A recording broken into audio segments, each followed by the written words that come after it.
Welcome to the project forecasting series.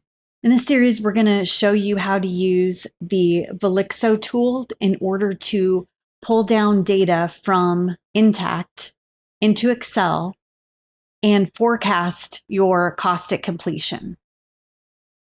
Also, we're going to show you how to write back this forecast to Intacct in order to create your WIP entry for the month.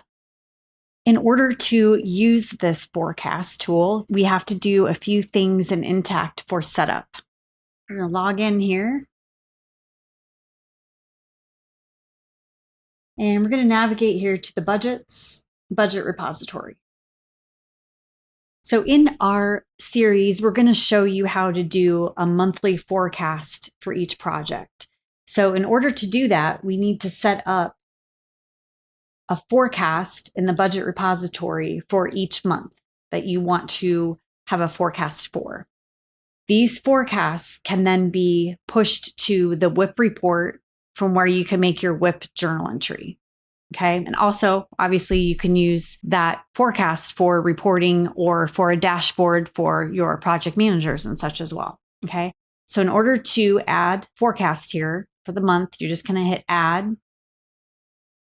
And for example, you're going to do the year, the month, and then FC for forecast. The Excel tool is built in this format. So you need the year dash 2-digit month space FC for forecast. You're going to hit create a new budget and project estimate and hit save. And it adds it to your budget repository. Notice I have 2 pages here. So it is over here on this second page. Okay.